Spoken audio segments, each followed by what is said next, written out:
No vídeo de hoje eu vou falar sobre uma das estruturas de dados mais importantes na vida de um desenvolvedor. Afinal de contas, eu acho que eu nunca ouvi falar de uma entrevista de emprego para desenvolvedor que não tenha caído pelo menos uma questão dessa estrutura. Então fica comigo porque o vídeo tá imperdível, pessoal. Olá e seja muito bem-vindo, eu sou o Dr. Oak, é um prazer ter você aqui comigo. Se você é novo aqui no canal, considere se inscrever, ativar o sininho e ficar por dentro de todo o conteúdo. Se você já conhece o meu conteúdo aqui, você sabe que vai ser de qualidade, então já deixa aquele like, porque vai me ajudar bastante aqui a divulgar esse conteúdo para mais gente, tudo bem? Beleza, pessoal. Então vamos lá, de qual estrutura de dados nós vamos falar hoje? Nós vamos falar sobre tabela hash, tudo bem? E para entender a tabela hash, nós precisamos entender que ela é composta de três coisinhas. Guardem isso, três coisinhas. Quais coisinhas são essas? Primeiro, chaves, índices, tudo bem? Então você precisa de índices na tabela hash. Ela também precisa de uma coisa que a gente chama de função hash e ela também precisa de uma coisa que se chamam-se dados. Vamos lá, por que a tabela hash existe? Imagine o seguinte, pessoal, você tem uma lista, tá, de elementos onde você guarda 10 elementos. Inserir dessa lista não é um trabalho tão difícil. Por quê? Vamos supor que você precisa inserir o primeiro elemento. Provavelmente você já tem um ponteiro direto para lá. É só você apontar para lá, tirar aquele cara, ajeitar ponteiros e acabou, certo? Agora, se você precisa remover inserir lá na posição 6, tudo bem? Então você tem que percorrer até a posição 6 e daí inserir. Então aqui já se tornou um problema, se você tiver que inserir no meio da lista. Outra coisa que pode ser problemática, se você tiver que remover alguma coisa lá do meio. Você vai ter que percorrer a lista até o meio e remover aquele cara, ajustar ponteiros e tudo mais. Então, o problema da lista é quando você tem que percorrê-la. Porque eu te dei um exemplo com 10 elementos. 10 elementos, ok, você vai andar 6 vezes, isso não é nem tão grande quanto simplesmente apontar ponteiros, né, ajustar os ponteiros e tudo mais. É um pouco maior só. Um pouco maior que eu quero dizer assim, em esforço computacional. Agora, se você tiver uma lista de 20 milhões de elementos, imagina, você tem uma lista aí, que você guarda lá 20 milhões de elementos, e de repente você tem que remover o elemento lá do meio. Quer dizer que você tem que percorrer 10 milhões de elementos, e isso já ficou extraordinariamente mais custoso do que simplesmente ajustar ponteiros. Você não acha? Agora, imagina ainda mais. Imagina que você recebe um dado e você quer ver se esse dado está dentro dessa lista de 20 milhões de elementos. Vamos supor que esse cara não está lá dentro. Você vai ter que percorrer os 20 milhões de elementos para dizer que aquele cara não está lá. Olha a loucura que isso se torna, pessoal. E aqui que a tabela hash entra. Por quê? Porque a tabela hash, por causa do índice dela, você basicamente entrega o índice para a tabela hash. Esse índice ele vai ser processado pela função hash e a função hash já vai apontar diretamente para onde o dado que aquele índice, que aquele indexado para aquele índice tá, certo? Então, índice para função hash para onde o dado está, diretamente. Logo, você tem uma relação entre índice e dado. É muito importante entender isso. Você tem uma relação entre índice e dado. Dado tal índice, eu pego tal elemento da minha tabela. Tudo bem? É muito importante que vocês entendam isso. Ok. Então, como que isso pode ser tão fantástico? Bom, o problema é, pode ser que mais de uma chave aponte, de acordo com a sua função hash, aponte para o mesmo dado, aponte para a mesma posição na tabela. E aqui que começam a acontecer as famosas colisões, tá? A gente chama de colisão, tudo bem? Colisão. Quando mais de uma chave, tudo bem? Aponta, de acordo com a função hash, aponta para o mesmo lugar na tabela. Obviamente tem formas, tem maneiras espertas de você evitar colisão, ou pelo menos diminuir muito as colisões. E também tem maneiras de você até garantir que elas não vão existir, né? Só que a gente não vai entrar nesse assunto, isso é assunto para outra coisa. O fato é, se você escolher a sua função hash de forma bem esperta, você vai ter uma ótima tabela hash, tá certo? Legal. Só para exemplificar isso aqui para vocês, deixa eu trazer vocês para esse slide aqui, que tá um pouquinho errado, mas já vai dar para vocês entenderem. Basicamente é o seguinte, esse slide aqui, a gente está utilizando inteiros para as chaves e nós estamos guardando inteiros na nossa tabela hash também. E nesse caso aqui, pessoal, nós vamos ter no máximo 8 elementos na tabela hash. Isso é uma das coisas que você tem que fazer para garantir menos colisões e tudo mais. Você garante ali uma quantidade máxima de elementos na sua tabela. Tudo bem? E além disso, nós determinamos a função hash como sendo a chave mod o número máximo de elementos que está lá dentro. Como assim? Basicamente, o mesmo elemento que a gente quer guardar na tabela hash, ele também vai servir como chave. Mas repara que são coisas distintas. Uma coisa é o elemento guardado, outra coisa é a chave. Tá certo? Então, só para vocês entenderem como que isso funcionaria aqui. Eu não sei. Eu escrevi errado. Vamos abrir a calculadora aqui rapidinho. Olha só, vamos pegar esse número gigante aqui, ó, 102.635. Daí eu vou fazer mod n. No caso ali dessa tabela hash, a gente está guardando no máximo 8 elementos. Então vou dividir por 8. Repara que dá um número grande aqui e alguma sobra. Nessa sobra aqui, ela é 0,375, a sobra, tá? Então a gente arredonda para baixo, quer dizer que esse elemento deveria estar na posição 3 do vetor. 3 da minha tabela. Ou seja, isso aqui é a posição 0, isso aqui é a posição 1, isso aqui é a posição 2, esse elemento deveria estar aqui. Por isso que o slide está errado, tá, pessoal? Esse elemento deveria estar aqui. Então é aqui que eu vou guardar esse cara. Então, se eu entregar essa chave para minha função hash, eu já vou direto no elemento que ela representa, tá certo? É mais ou menos isso a ideia da tabela hash, ok? Por isso que você consegue acessar diretamente o seu elemento e você não precisa percorrer a lista de vetores inteira. Ah, professor, e se nós tivermos colisão? Bom, isso aí é outro caso, existem outras formas de tratar isso, eu não vou entrar nessa aula aqui, tá bom? Esses slides aqui foi de uma aula que eu dei para minha turma fechada, onde eu expliquei tudo sobre tabela hash, daí eu entrei nesses detalhes de evitar colisão e tudo mais. O fato é, geralmente, pessoal, você não vai precisar implementar a sua tabela hash, porque as linguagens, ele vai ter uma coleção, ele vai ter uma biblioteca, vai ter alguma coisa que já implementa isso para você. Você simplesmente vai utilizar. Mas pode ser que aconteça que em algum momento você tenha que implementar a sua. E daí você já sabe mais ou menos a estrutura que ela funciona, tá certo? Mas o mais importante você trazer ela toda é o seguinte, que qualquer acesso à tabela hash, ela é feita direto. Eu não preciso percorrer a tabela inteira. Então, por isso que ela ganha na questão de você só armazenar e ficar percorrendo tudo mais, vetores ou matrizes ou coisas desse tipo, tá bom? Então, guarda isso na sua cabeça, tá? Isso é a coisa mais importante das tabelas hashes. Tá certo? E agora, deixa eu ensinar vocês a utilizar isso na prática em Java. Obviamente, você pode fazer isso em qualquer linguagem que você tiver aí, tá certo? Deixa eu abrir aqui meu workspace, deixa eu abrir aqui minha pastinha de YouTube, tá? E aqui eu vou dar um code ponto pra gente começar a codar aqui. Ok? Vamos criar um projeto Java sem isso aqui, dá um ok, o nome do projeto vai ser hash, tá ótimo, perfeito. Ok, criamos nosso projeto Java aqui. E aqui dentro, pessoal, deixa eu criar aqui rapidinho, tá? Vai ser um elemento que a gente vai guardar dentro dessa tabela, tá certo? Então, eu vou criar uma nova pasta aqui que eu vou chamar de person, a velha classe person, tá? A velha classe person.java. Perfeito. Aqui eu já colocar um... ele já colocou ali um package. Tá ótimo. Obrigado. VS Code. Ok. E aqui dentro, pessoal, vamos colocar aqui 3 atributos. Private int ID, que é uma coisa bem comum de se ter nessas classes aí de que você vai armazenar dados de softwares, né? Vamos colocar aqui também um private string name e um private... só essas duas coisas, tá ótimo, tá certo? Só essas duas coisas, ed e nome, tá ótimo isso. Deixa eu gerar aqui o consultor para essas coisas, seleciona tudo, obrigado, dá um ok, tá ótimo, perfeito. Aqui também, pessoal, eu vou gerar aqui os getters e setters. Cadê? Getters e setters. Eu vou gerar aqui também, tá? Que eu acho bem importante, o toString dessa classe, pra gente escrever ela na tela, quando nós precisarmos. Eu vou mostrar isso pra vocês, eu vou precisar. E eu quero gerar aqui também uma outra coisa. Repara, existe uma coisa que se chama hashcode and equals. Vamos gerar esse cara, utilizando todos os campos. Mas o principal cara que a gente quer olhar é para esse hashcode aqui. Quando eu coloco o mouse aqui em cima, olha só o que aparece, ó. Retorna um código hash, um valor de código hash para esse objeto. Esse método é suportado para beneficiar, né, as tabelas hashes, ou seja, exatamente o que a gente quer implementar. Então por isso que eu vou deixar ele aí e depois eu vou mostrar a importância desse cara aí, tá certo? Legal. Perfeito, deixa eu vir aqui na nossa aplicação agora. E antes, deixa eu gerar um código aqui que gera coisas aleatórias pra gente, pessoal.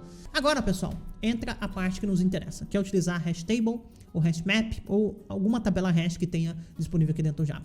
A primeira coisa que eu quero contar pra vocês é o seguinte. No Java, existem diversos tipos de coisas que utilizam a tabela hash, ou utilizam pelo menos aquela estrutura de tabela hash.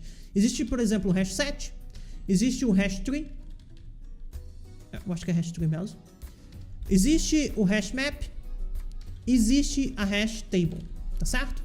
Qual que é a diferença? Hoje eu vou falar sobre a hash table e o hash map, o restante você pode olhar aí por conta, na documentação do Java. Eu quero falar sobre o hash table e o hash map.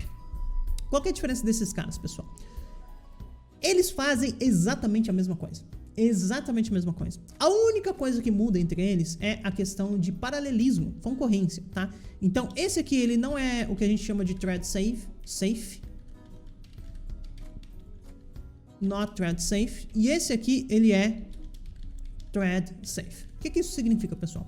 Significa que se você está fazendo um programa que é concorrente, que tem várias threads ali, tá? E eles tentam acessar a hash table ao mesmo tempo, o Java ele não faz nada. Ele deixa esses caras acessar a Deus dará. Então pode ser que no mesmo acesso consecutivo ali, né?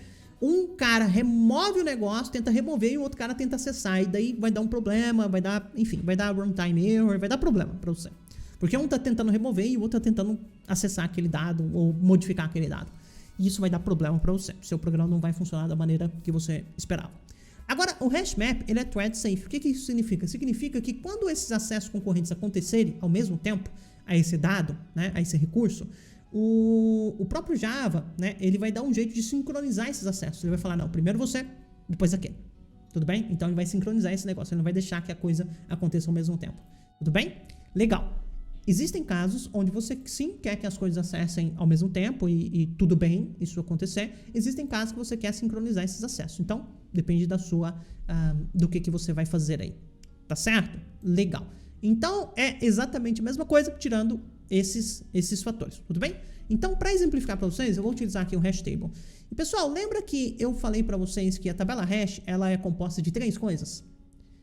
Chave, que é o índice, o indexador, função hash e elemento. Então, quando nós vamos criar uma hash table aqui dentro do Java, você tem que indicar qual vai ser o tipo da chave. Nesse caso aqui, vamos indicar, por exemplo, que o tipo da chave vai ser um integer, tá bom? E o elemento que a gente quer guardar é um person. Então, é isso que eu estou indicando quando eu faço isso aqui, tá certo? Vou chamar aqui de ht, o meu objeto, igual a new hash table. Hash table, perfeito. Ponto e vírgula. Tá? Aqui ele tá dando problema porque ele não importou. E obviamente ele não vai importar, né? Automático. Meus imports aqui estão zoados dentro do Java. Eu tenho que ver o porquê. Oh Deus, não consigo escrever. Java.util.hashtag. Pronto, ok.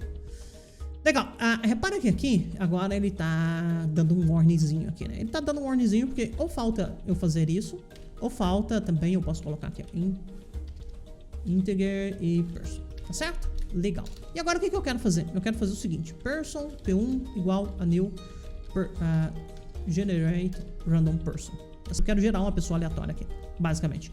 Deixa eu gerar umas 4 pessoas aqui, aleatórias. 2, 3, 4. Certo? Certo? Ok. E agora eu quero guardar esses elementos lá dentro. Então, como que eu guardo coisas lá dentro desse hash map? Desse hash table? Eu vou apertar HT. Vou escrever HT. Ponto. Put. Certo? E daí eu vou dizer qual é a chave para acessar aquele elemento e qual é o elemento que eu quero guardar lá dentro. Então, nesse caso aqui, vamos pegar os IDs consecutivos com os seus, respectivamente, os seus persons. Então, o ID de person 1 vai me levar a person 1. O ID de person 2 vai me levar a person 2 e assim sucessivamente. Tudo bem? Guardou? Tranquilo. Beleza, pessoal. E agora eu quero fazer isso para todas as pessoas aqui possíveis. Tudo bem? Guardei aqui. Legal.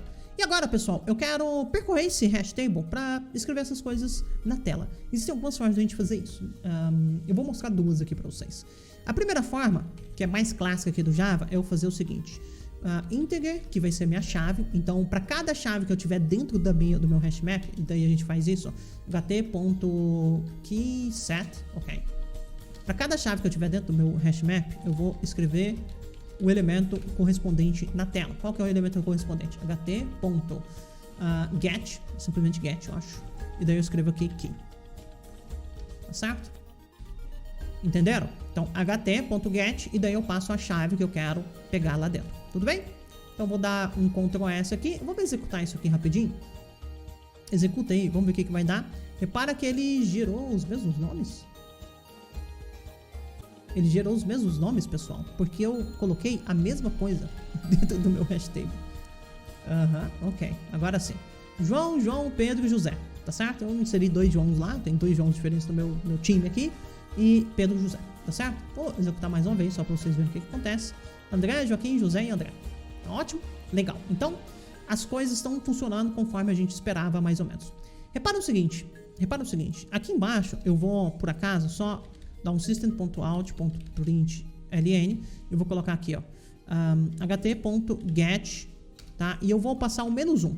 Eu tô passando o -1 aqui de propósito, tudo bem?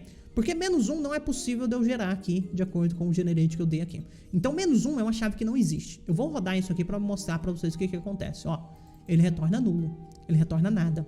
Não tem nada ali, não tem alguma coisa referente a essa chave que eu passei. Tá bom? Entenderam? Legal. Agora, eu vou fazer o seguinte. Eu vou passar aqui p3.getID. Só para vocês verem que realmente é... Perdão. Não aqui, eu quero aqui. p3.getID. Tá certo? Só para vocês verem que funciona. Olha só. Vou executar. O P3 aqui, ele é exatamente o André, porque tem um ID 67, tá bom? Agora, pensa o seguinte, pessoal. Se em algum momento nós mudássemos o ID de P3, então eu vou colocar aqui set ID de P3, eu vou colocar aqui -1, certo? Então repara que quando a gente inseriu o ID de P3, ele não valia -1, é impossível. Agora ele vai valer. Então, e depois eu vou tentar pegar p3.getID. Será que a gente vai conseguir pegar algum elemento lá de dentro? Obviamente não, porque esse getID aqui já era, né? Ele sumiu, a gente não tem ele mais. Então, a gente tem que tomar muito cuidado quando nós estamos trabalhando com chave. Vou além, pessoal, vou além. Agora eu vou mudar a dinâmica dessa hash table aqui. Vou mudar completamente. Ela vai ser de person para person, tudo bem? Então, de person para person. E aqui a gente gera esses P1s e aqui eu vou utilizar exatamente o mesmo cara, tá? O mesmo cara. Eu vou utilizar o mesmo objeto para levar para o mesmo objeto. Então eu estou utilizando aqui o objeto em questão como chave, tá bom? O objeto em questão como chave, tá certo? E aqui, deixa eu mudar isso aqui, vai ser person, ok? E tá ótimo, tá ótimo. E aqui só para vocês verem que funciona, eu vou imprimir o H3 aqui. Deixa eu colocar um system.out.println. Aqui só um separador para vocês verem, ok? Vamos executar isso aqui rapidinho. Repara que o H3, que é o 62 Marta aqui, que tá aqui, ó. Repara que eu consegui imprimir ele aqui de novo. Tudo bem? P3, perdão. Certo? Só que imagina que no meio do caminho, imagina o seguinte, no meio do caminho aqui, p3.set ID, eu setei para -1, esse ID, de alguma forma. E agora eu executo.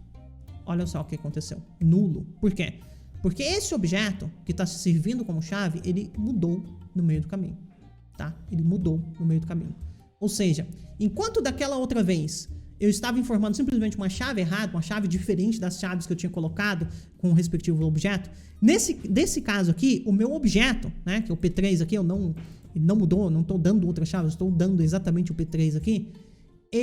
Só que esse P3 aqui ele modificou, ele mudou um pouquinho, ele mudou o set ID. O ID dele não é mais o mesmo, tá certo? Por isso, a gente não consegue inserir ele na tabela. Aliás, recuperar o dado lá da tabela. Então tem que tomar muito cuidado com essa mutabilidade de chaves. Por quê? Uma coisa que eu não comentei, e que é muito importante comentar, é que no conjunto de chaves, uma chave nunca pode ser igual a outra.